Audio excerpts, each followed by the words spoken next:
On the world news tonight from Baba Bagede Imo Television, first the headlines. BBC makes revelation about Tinubu's CSU certificates. He wants us to accept his explanation, but does not want Tinubu to enjoy same privilege. Presidency. Don't insist on police report before saving lives, Health Minister Party charges hospitals. No mercy for Boko Haram, ISWAP terrorists, General Musa charges troops. Wanted kidnap kingpin, Dogo arrested with UK residence permit in Ondo. I beg your pardon, Edo State. And on sport, Super Eagles roster Udinese's goalkeeper handed late call-up to the team ahead of friendly against Saudi Arabia. I am Moriri Rabila Lawa, the news in detail. The disinformation team of the British Broadcasting Corporation BBC has published a report on President Bola Tinubu's certificate in Chicago State University. BBC, in a report titled Bola Tinubu Diploma, No Evidence Nigeria's President Forged College Record, revealed that their findings vindicate the Nigerian president of certificate forgery as alleged. Recall that the 2023 presidential candidate of the People's Democratic Party, PDP, Atiku Abubakar, had accused Tinubu of forging the Chicago State University certificate submitted to the Independent National Electoral Commission, INEC. However, the BBC said its conclusion after they contacted CSU with questions about Tinubu's diplomas shows no evidence of forgery. The BBC noted that in response to their questions, the CSU said, "We are confident and always have been in the veracity and integrity of our records regarding Tinubu's attendance and completion of graduation requirements."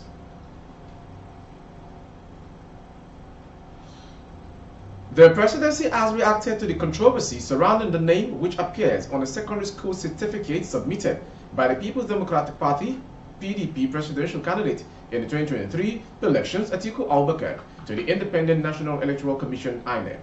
The result of the former Vice President bears Sadiq Abubakar instead of the popular Atiku Abubakar, which also appears in other credentials of the former Vice President. The Senior Special Assistant to President Bola Tinubu on Media and Publicity, Temitope Ajayi, who reacted to the report on Tuesday, questioned why Atiku is bent on seeking Tinubu's academic background from the Chicago State University in America, while he himself is not sure of his own name in Nigeria. The presidential aide said the irony is that Atiku wants Nigerians to accept the affidavit regarding his own senior school certificate examination SSCE but at the same time want Nigerians to reject Tinubu's own explanation. He also carpeted Atiku for the electricity in explaining himself. Taking to his account on the X platform, Ajayi wrote, Alhaji Atiku Abubakar went to America to look for President Tinubu's certificate and to also find out whether he went to school as a female or a male, while he himself is not even sure of his own name in Nigeria. The name on the WAEC certificate is submitted to INEC reads Sadiq Abubakar. We have never known him as Sadiq, even as a middle name. He has already started explaining himself. The PDP candidate said he swore to an affidavit to declare that he, Atiku Abubakar, is the same person who sat for WAEC as Sadiq.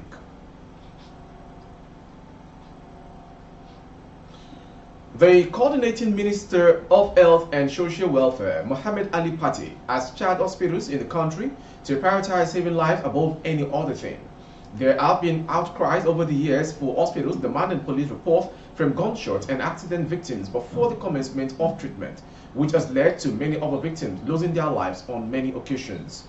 But speaking on Wednesday today, Pate lamented this situation and said that the federal government has issued a directive to hospitals to always save lives before making any other demand. Recently, there have been concerns about patients who show up at emergency facilities and police reports being asked about gunshots or accidents. That's really unfortunate. But in all federal teaching hospitals, for instance, I was in Maiduguri at the weekend, life has to be saved first.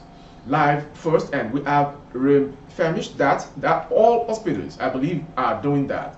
No person should come with an emergency or life-threatening challenge and be made to lose their life while awaiting police report. Saving life comes first, and that is the direction we have given.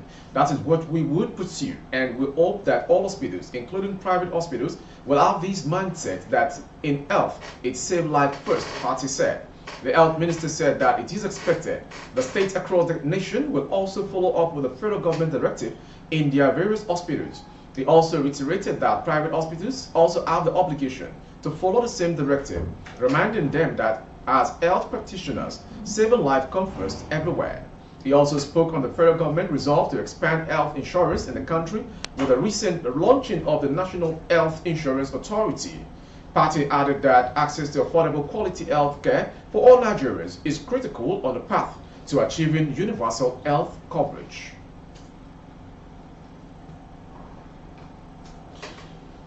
Another news on the world news, the Chief Defense Staff General Christopher Musa has charged troops of Operation Adenkai to remain resolute and deal decisively with Boko Haram and Islamic State of West African Province ISWAP terrorists within the areas of operations. General Musa disclosed these on Tuesday while addressing the troops at the headquarters Theater Command, Operation Adenkai, Maileri Cantonment, Maiduguri, the Borno State capital. The CDS was accompanied by the Chief of Naval Staff, Vice Admiral Emmanuel Ogala, and Chief of Defense Intelligence, Major General Emmanuel Udwaindenye. Musa said, don't just come and sleep in the theater. Make sure you look for Boko Haram and kill. Anybody who comes to the theater and finishes without killing one Boko Haram is not complete.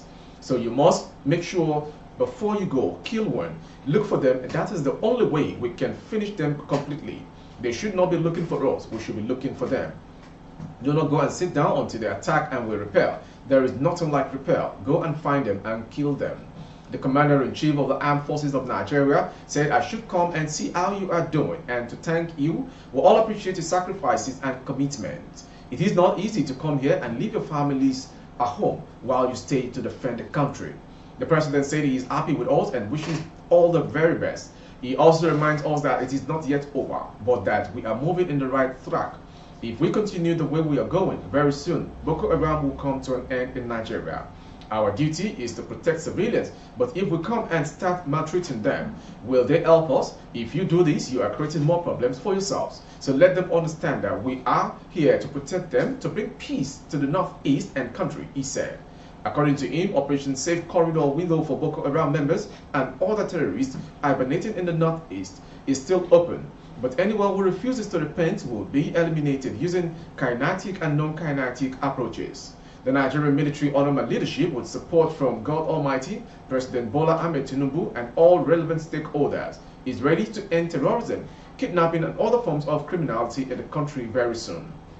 With the briefs I received from the theater commander, Major General Gold Chibusi, the General Officer commanding 7th Division, Major General Peter Mala, I am satisfied with the successes recorded against remnants of Boko Haram terrorists. Moving on to the next story. The Edo State Command of the Nigerian Police Force has confirmed the arrest of a notorious kidnap kingpin, Idris Amidu, popularly known as Dogo. The 25-year-old suspect was said to have led a series of bloody kidnappings in the Niger Delta region. According to the police report, Dogo was the head of a notorious kidnapping syndicate that killed some policemen during their recent operations in the region. Information understands that the force had previously declared Dogo wanted before operatives succeeded in arresting him at Ahok community near Benin City, where he reportedly came out of a bush with a bag containing items allegedly belonging to one of his victims at about 10 p.m. on September 20th. The command said the suspect was arrested following a reliable intelligence report received by a detective at Eba police station in Onwangode, local government area of Edo State. In a statement made available to newsmen on Wednesday morning in Edo State, police spokesperson SP Chidi Unwabuzo said the suspect had been on the command's wanted list for a long time. He listed items recovered from the suspect to include 8 different ATM cards of local and foreign banks, a foreign driver license, a British residence permit, foreign cards bearing Mr. Afem Ogo with a photograph and Mrs. Ogo Mary Teresa, passport photograph of a white lady and that of 3 young black men. Also recovered a company staff ID card with a photograph and the name of Ogwejiofo John Uchenna and an ATM card belonging to one Favor Obayuwana, international passport of foreigners, a pair of female wedding rings and necklaces, information added.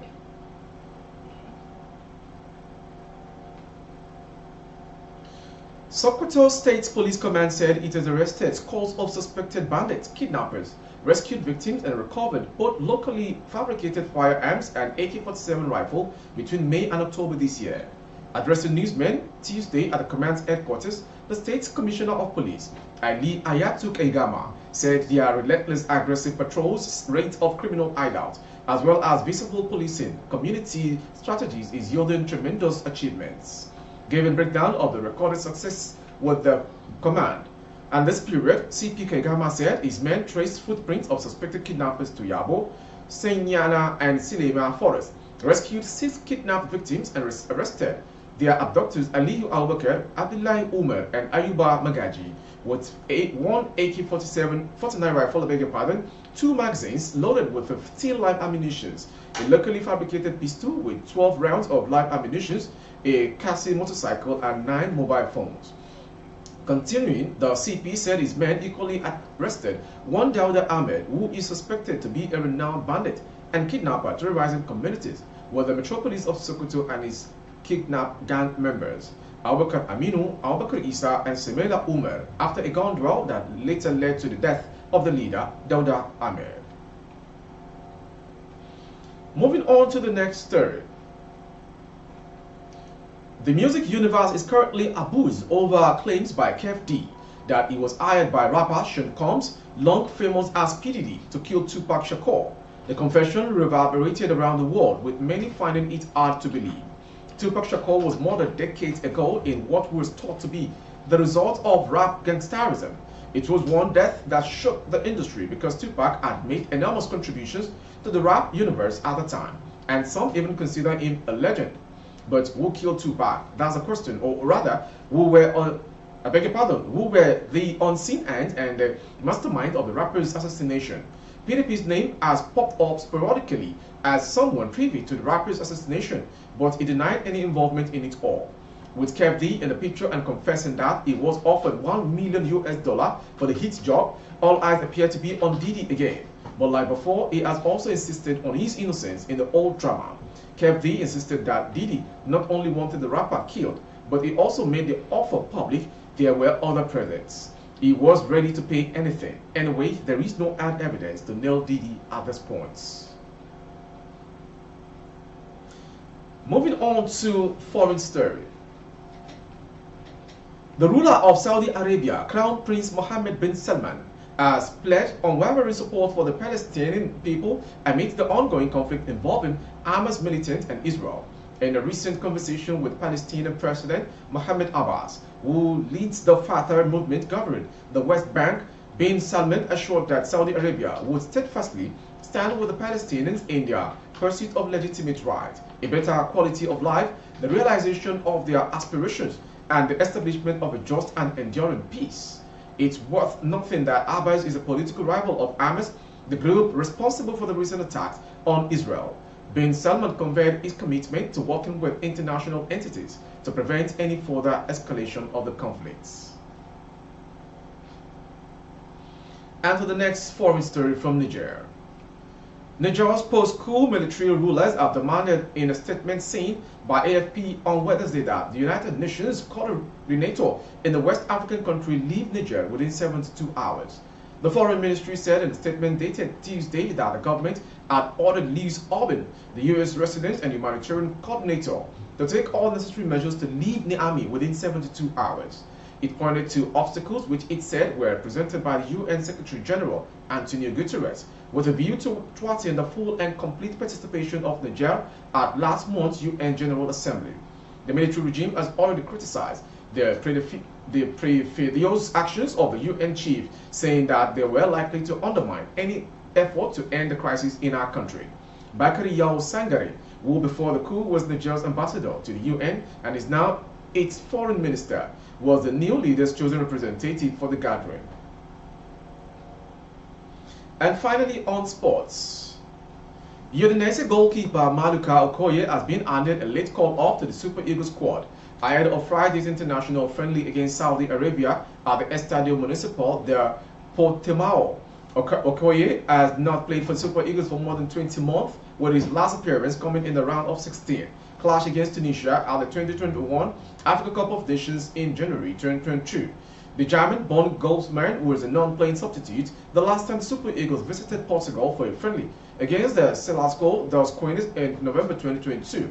Goalkeepers Adebayo Adeleye, Apoel Jerusalem and Olorunleke Ojo Eyimba have yet to reported for international duty, which has sparked questions over their availability for the two friendlies with Saudi Arabia and Mozambique. It is unlikely Israel-based Adeleye would be permitted to travel to Portugal to join his international teammate for reasons everyone is aware of. Okoye is match rusty heading into the October international as he has been inactive for club and country for 277 days. The 24-year-old has not played competitively for his club since he started for Watford against Reading in the FA Cup on January 7, 2022. Uzowo is also out of favour as Omonia Kinokosa has not yet played a single game for the Cyprus side in the new season. With our sports story, we've come to the end of today's world news from Baba Bagede Imo Television. Before we go, some headlines. BBC makes revelation about Tinubu's CSU certificates. He wants us to accept his explanation but does not want Tinubu to enjoy the same privilege. Presidency reacts to reports about Atiku's SSCE certificates. Don't insist on police report before saving lives. Health Minister Pate charges hospitals. No mercy for Boko Haram. ISWAP General Musa charges troops. And on sport, Super Eagles route to updates. Udinese goalkeeper added a late call-up to Eagles camp in Portugal. For update of our broadcast on YouTube, our handle is Baba Bagede Imo Television. Kindly subscribe and click on the notification bell. Select option all to access all of our broadcasts. On Facebook, Bagede Imo with Alawiye Adebayo. Please like and follow the page. For advertisement for goods and services, coverage of events and function, please dial the phone number streaming on your screen. Thank you for watching. I am Morire Rabila Lawa. Good evening.